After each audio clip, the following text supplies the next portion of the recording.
अस्सलाम वालेकुम। कैसे हो आप लोग? ठीक ठाक होंगे और अल्हम्दुलिल्लाह से मैं भी ठीक हूँ, फ़िट हूँ, मज़े में हूँ। और अभी आज ना मैं बहुत सवेरे जग गई थी सो के। वैसे तो काफ़ी मतलब मेरा सुबह ही दोपहर को होता है, तो लेकिन आज ना जल्दी आँख खुल गई थी क्योंकि रात में मैं जल्दी सो गई थी इसीलिए। तो अभी 8 बज रहा है और आज ना मैंने सुबह से व्लॉग स्टार्ट कर दिया था बनाना। तो यहाँ पे जो मेरी ऑलमोस्ट डेली रूटीन वाली चीज़ है, तो एकदम रियलिस्टिक मैं आपको दिखा रही हूँ आज, जो सुबह मैंने किया था। सुबह उठ के मैं गर्म पानी पीती हूँ, तो फिर कुछ भी पी लेती हूँ, पर वो गर्म के ही फॉर्म में लेती हूँ कि कुछ भी पानी के अंदर जो भी हो तो गर्म ही हो। तो गर्म पानी पिया था। उसके बाद ना एक दिन पहले ही मैं शाम को गई थी ना सब्ज़ी लाने के लिए। तो फिर ना मेरा दिल नहीं किया था कि मैं बाहर निकाल के रख दूँ, क्योंकि कभी कभी ना होता है ना कि हम अस्कता जाते हैं, बहुत अस्कत लग जाता है कि यार अभी मार्केट से आए हैं फिर खाली करो, इसीलिए मेरा कुछ दिल नहीं कर रहा था करने का। तो मैंने ना वैसे ही सबको थैला में रहने दिया। फिर सुबह उठी ना, मैंने फिर देखा कि अरे ये तो खाली करना बाकी है। तो उसके बाद मैं फ़्रेश होके अपना पानी वानी पी के उसके बाद मैं सब्ज़ियाँ निकाल रही थी। और अभी जैसे टमाटर बहुत अच्छे वाले हमारे यहाँ पे आ रहे हैं, देसी टमाटर। ऐसे तो फिर अभी 1-2 महीने मिलेंगे, फिर उसके बाद तो सीज़नल नहीं रहती है ना, तो फिर बाहर वाले टमाटर ही होते हैं जो खट्टे बिल्कुल नहीं होते हैं। तो यहाँ पे मैं 2 तरह के टमाटर लेके आई थी। एक तो छोटे टमाटर थे और एक बड़े टमाटर थे। यहाँ पे जो आपको दिख रहे हैं ना, ये छोटे वाले थे, और एक जो नॉर्मल साइज़ की होती है वो मैंने लिया था। छोटे वाले की ना खासियत ये होती है ना कि इतने खट्टे होते हैं ना, इतने मज़े के इसके टेस्ट होते हैं। और ये ना मैं चटनी बनाने के लिए लाई थी, मीठी चटनी, या ऐसे ही प्याज टमाटर वाली चटनी बनाती हूँ ना। ठंडी में बहुत अच्छी टमाटर मिल जाते हैं और सस्ते भी मिल जाते हैं इसीलिए ना बहुत ज़्यादा हम लोग चटनी बना के खाते हैं। वो उसे भून के टमाटर को, और उसमें जो भी बेसिक जैसे कि किसी भी पराठे के साथ जो रेसिपी मैंने बताई थी ना, वैसे ही वो वाली चटनी बहुत खाते हैं हम लोग, इसीलिए मैं टमाटर लेके आई थी। ये वाली 1 kg थी और वो वाली 1 kg थी। तो फिर जितनी भी सब्जियां थी ना सबको रख ली थी। और धनिया की पत्ती ना मुझे बहुत फ्रेश दिख रही थी ना, तो मैंने थोड़ी ज़्यादा करके ही ले ली, क्योंकि अभी ऐसा होता है ना कि हर चीज़ में धनिया की पत्ती चली जाती है, क्योंकि अभी सीज़न है। और फिर सीज़नल जब नहीं मिलते हैं ना हमें धनिया की पत्ती, तो उसमें ना कोई स्वाद ही नहीं रहता। एक तो बहुत महंगे मिलते हैं और ऊपर से ना कोई खुशबू रहता है ना कोई अरोमा रहता है, मतलब बिल्कुल ना वो लगती है घास घास जैसी। तो मैंने थोड़ा ज़्यादा करके ले लिया था, क्योंकि मैं ज़्यादा प्रेफर करती हूँ कि अभी जो भी लूँ ना मैं 1 वीक की सब्ज़ी ले लूँ। बहुत कम ही सब्ज़ी लेके आई थी। मेरी जो टमाटर मिर्चें धनिया की पत्ती थी, मैं यही लेने के लिए गई थी। तो वहाँ पे मुझे ना बहुत फ्रेश ये पालक के साग दिख गए थे, जो कि हम लोगों को बहुत ज़्यादा पसंद है।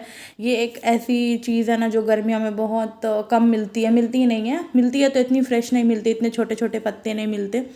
तो मैंने यहाँ से ½ kg पालक ली थी, और अभी तो मैं ही दिख रही हूँ आपको साफ़ करते हुए, लेकिन मेरी बहन भी मेरे साथ ना साफ़ कर रही थी।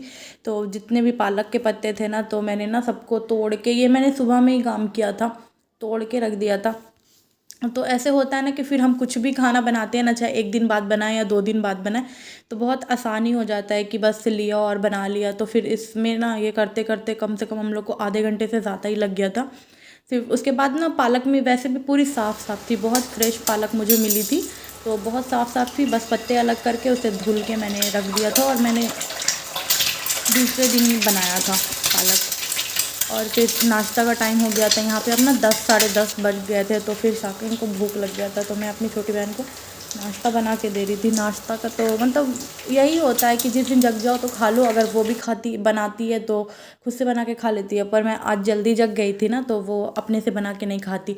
और मैं जब सोती हूँ ना, तो फिर वो पढ़ने के लिए उसका सुबह उठना होता है उसे, तो वो अपना नाश्ता बना के खा लेती है। क्योंकि यही रोज़ का सीन, यही अंडा ब्रेड या अंडा चाय, जो भी चाय अंडा बस यही वाला चीज़ होता है, कुछ रोटी सालन वाला तो होता नहीं है। जब अब्बू रहते थे ना, तो सच में रोटी वोटी बहुत वो मज़ीद इतना खाना बनता था, लग रहा था दोपहर का खाना बन रहा है। पर अभी कुछ नहीं होता, हम 2 ही जन हैं, तो फिर यही में गुजारा, मतलब ब्रेड ही गुजारा है हमारा। तो नाश्ता तो यही होता है। उसके बाद ना मैं अपने लिए चाय बना रही थी, और फिर उसके बाद ना मैंने भी नाश्ता कर लिया था। और आज ना मैं आपसे बहुत मज़ेदार सी रेसिपी शेयर करने वाली हूँ। एक तो ये बहुत ही ईजी है, और ना बहुत मज़े की बनती है, क्योंकि ना बहुत बार ऐसा होता है ना कि मसाले मसाले खा के हमारा तो वैसे भी मन भर जाता है, तो ये बिना मसाले वाली सब्ज़ी है।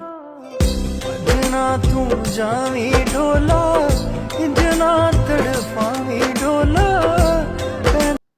यहाँ पे ना मैं पालक गोश्त बनाने जा रही थी, तो पालक गोश्त बनाना इतना आसान है। अब दो दो तरीके से मैं बनाती हूँ, पर नॉर्मल जो बेसिक तरीका है जो अम्मी बनाती थी वो यही तरीका है। बहुत ही मतलब इतने स्वाद बनते हैं ना। और ये ना जब अभी सीजनल वाले पालक लोग हैं ना, अभी जैसे सीज़न चल रहा है ना, तो अच्छे मज़े के लगेंगे। फिर ऐसे ही आप अदरवाइज़ जब गर्मियाँ आ जाती है तो पालक अच्छे नहीं मिलते, तो इतनी अच्छी स्वाद तो आपको नहीं आएगी। तो यहाँ पे ना मैं आपको रेसिपी बताती हूँ। ये मेरी अम्मी की रेसिपी है जो मैं आज भी बनाती हूँ, और माशाल्लाह से इतने मज़े के बनते हैं ना। तो यहाँ पे प्याज को ना आप बारीक बारीक काट लो, रफली चॉप करना है, मतलब इतना मोटा नहीं, नॉर्मल जैसे हम कोई भी बिरिस्ता बनाने के लिए प्याज काटते हैं। मेरा 1/2 kg से थोड़ा सा ज़्यादा गोश्त था, और मैंने उसमें प्याज डाला था, और हल्दी पाउडर, लाल मिर्च पाउडर और नमक, और तेल ना थोड़ा हाथ को खुला करके आप डाल दो। इसमें ना तेल थोड़ा ज़्यादा जाता है। अगर कोई डाइट कॉन्शियस वाले यहाँ पे मेरी वीडियो देख रहे हैं ना, तो प्लीज़ वो फिर मत बनाओ, क्योंकि ये जो साग इसमें जाती है पालक की, तो वो साग में ना कोई भी साग बनाते हैं हम, तो उसमें ज़्यादा करके तेल लगती है। तो यहाँ पे ना तेल में आप कोई कंजूसी मत करना, अच्छे से तेल पूरे देना। तो तेल डाल के उसके बाद ना मैंने ये चढ़ा दिया था। यहाँ पे मैं आपको 10 मिनट के बाद की वीडियो दिखा रही हूँ, और मैंने पतीला में बनाया था। अगर आप कुकर में भी सेम रेसिपी बना सकते हो। गोश्त को गला लेना है आपको अच्छी तरीके से, फुल्ली कुक 100%। उसके बाद ना उसमें पालक ऐड करना। और मुझे ना ये बनाते बनाते ना 3 घंटे लगे थे, क्योंकि ना मैं पतीले में बना रही थी, और पतीले वाले जो टेस्ट होते हैं ना वो बहुत ज़्यादा मज़े के होते हैं। तो आप ना कोशिश करना, कभी कभी हमें कुछ चीज़ें अच्छी खानी होती है ना, तो उसमें बहुत मेहनत करना पड़ता है और वक्त भी देना पड़ता है। तो ये ना वैसी ही रेसिपी है पालक गोश्त की। तो आप ना कोशिश करना कि पतीले में ही बनाओ। तो बहुत मुझे 3 घंटा लगा था इसे बनाने में। अच्छे से 100% जब गोश्त आपके गल जाते हैं ना, उसमें पालक जितने सारे हैं ना आप डाल दो। मेरे 1/2 kg गोश्त से ज़्यादा गोश्त था, 1/2 kg से ज़्यादा, और पालक 1/2 kg मेरा था। तो बन के ना ये टूट वूट के तो मुझे लगता है कि आधे से भी आधे ही हो जाते हैं। 400 ग्राम हो गया होगा, 100 ग्राम तो वैसे ही ख़त्म हो जाते हैं वो, उसके जो भी छाटन निकलते हैं। तो यहाँ पे ना बस पत्ते थे, तो मैं कोई कटिंग चॉपिंग नहीं करती हूँ पालक की, बस ऐसे ही डाल देती हूँ। अगर आप चाहो तो बारीक बारीक काट लो, क्यों इतना मेहनत करना, वैसे भी तो इतनी मेहनत इस रेसिपी में लगी जाती है। तो मैंने वैसे मोटे मोटे पत्ते ही डाल दिए थे, वो गल ही जाते हैं। तो इतना मतलब आपको डाल देना है, और बर्तन उस वक्त लगेंगे कि छोटे हैं, लेकिन आप 5 मिनट रहने दो ना, तो फिर वो ऐसे ही चिपक नीचे पूरी चटनी बन जाती है, कम हो जाते हैं पालक।